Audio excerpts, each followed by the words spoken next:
Bonjour, bienvenue à tous sur l'Espace pour demain. L'Espace pour demain qui a pour thème élevage et climat, réduire son impact. On parle de nombreuses solutions, de nombreux leviers qu'il faut activer, mettre en place pour justement réduire son impact. Et on a également souhaité voir comment sur le plan du territoire on peut travailler justement ensemble. Et c'est pour cela que nous avons accueilli ici Éric Lecrerer. Bonjour. Bonjour. Éric, vous êtes conseiller délégué à l'économie agricole et aux transitions agroécologiques à Lannion-Trégor Communauté. Vous avez également une exploitation agricole. Oui, exactement, oui. Voilà. Et donc, on souhaitait avec vous parler du fameux PCAET. On le dit comme ça, voilà, on va faire un PCAET. Ouais. C'est quoi le PCAET? Ça veut dire Plan Climat Air Énergie Territorial. Bonjour, et ça sert à quoi? Alors, le PCAET, déjà, c'est une obligation de réalisation par les collectivités. L'objectif est de répondre aux enjeux nationaux indéfinis, déclinés de manière régionale. Et donc, pour nous, c'est de prévoir et construire les contributions qu'auront les territoires à l'atteinte de ces objectifs de neutralité carbone à l'aube 2050, avec bien sûr un point d'étape à 2030. Et cela, ça concerne, en l'occurrence, pour ce qui concerne le fameux PCAET, ça concerne le monde agricole. Alors, ça concerne l'ensemble du territoire, oui, dont fait partie le monde agricole, une activité essentielle sur notre territoire. Et justement, à ce sujet, donc, nous avons réalisé un diagnostic. Ça a été fait par une prestation de service par la Chambre des chambres d'agriculture, qui nous a permis de voir que sur le territoire de Lannion-Trégor Communauté, 50% des gaz à effet de serre sont émis par l'agriculture. En premier lieu, on retrouve le méthane émis par les ruminants. En second lieu, le protoxyde d'azote.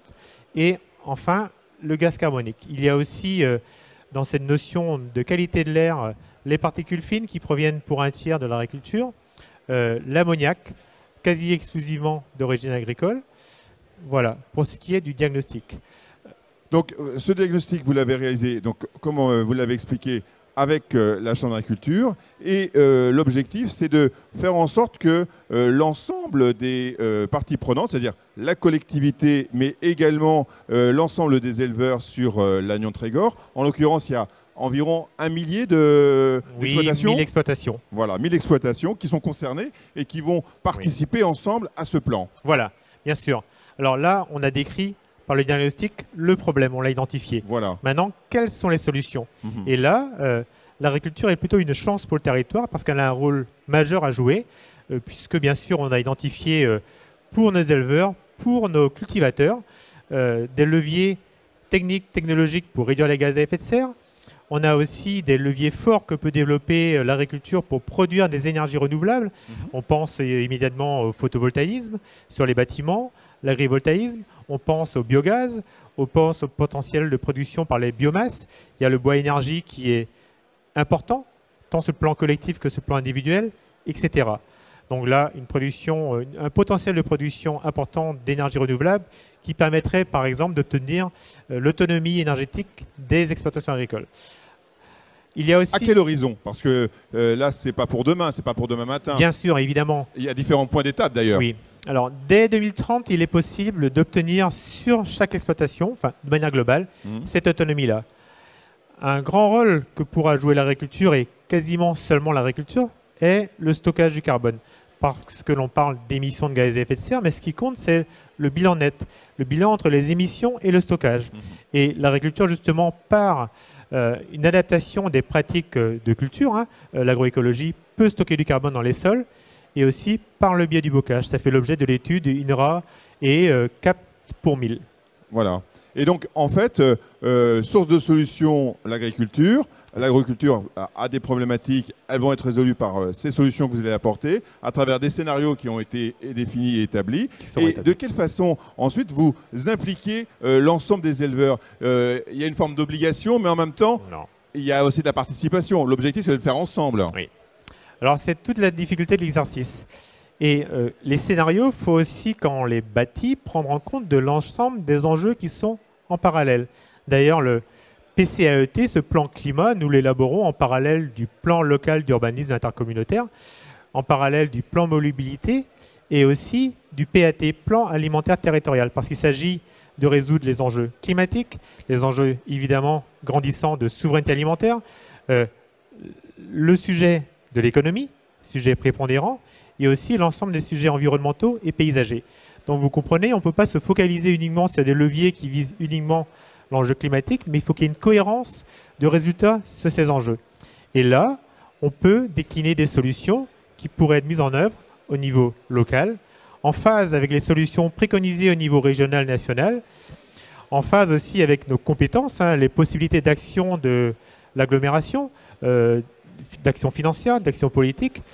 Mais encore, le gros sujet est le travail collaboratif avec les acteurs agricoles, donc la Chambre d'agriculture, les éleveurs, pour définir, surtout dans ces scénarios, des solutions qui peuvent mises en œuvre, qui seront mises en œuvre par les agriculteurs. Il ne s'agit pas de produire des scénarios idéalistes qui resteraient sur le haut d'une étagère, voilà. C'est un peu la caricature, mais au contraire d'avoir une adhésion et de savoir justement quels sont les leviers pertinents à actionner pour vulgariser et avoir cette adhésion. Et enfin, un sujet essentiel, il s'agit de cohésion sociale, vous l'avez parlé, il s'agit bien aussi de faire un consensus sur le rôle majeur qu'aura l'agriculture sur le territoire pour répondre à ces enjeux et que les solutions identifiées, ce sont des solutions demain acceptées et reconnues de tous. Dernier point que j'ai envie d'évoquer avec vous, Éric Lecruer, c'est quelle est la part du côté des habitants en termes de, je parle de ceux qui ne font pas de l'agriculture, est-ce qu'eux aussi peuvent y participer et de quelle manière? Parce que on voit bien que les éleveurs vont devoir participer à ce plan d'action. Ils vont se dire encore une nouvelle contrainte. Il faut que cette contrainte apparaisse comme quelque chose de plutôt positif, avec notamment des soutiens financiers si, bien entendu, les leviers ont été bien mis en action. À côté de cela, on va se dire, mais les habitants là, de la ville de Lannion, qui sont aussi proches du monde de l'agriculture, qu'est-ce qu'ils font, eux, en contrepartie? Il y a deux angles.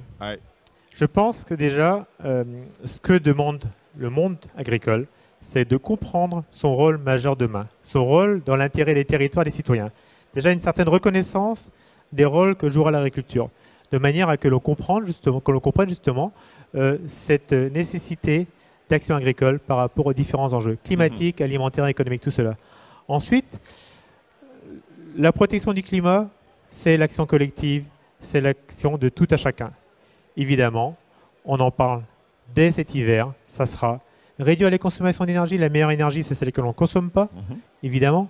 C'est agir pour utiliser des énergies renouvelables et tout un tas de petits gestes du quotidien qui permettraient de contribuer à cette qualité de l'air de demain. En tout cas, ce que je comprends, c'est que le PCAET a pour objet aussi de, quelque part, faire en sorte que tout le monde se sente concerné par le projet, y compris les habitants, y compris tous ceux qui sont autour et qui travaillent notamment dans des exploitations. Bref, l'ensemble de la collectivité, faire communauté, comme on dit. Exactement. Voilà, parce qu'on a Lannion, Trégor, communauté. Et en fait, l'objectif, c'est de faire un PCAET où tout le monde se sent utile dans cette grande ambition qui est réduire l'impact. Exactement, et éviter justement toute cette forme d'opposition, de dogmatisme, d'idées, de faire consensus dans un progrès collectif pour atteindre ces objectifs. Et les chiffrages nous montrent que les objectifs sont largement atteignables. Éric Lecruer, merci. Merci.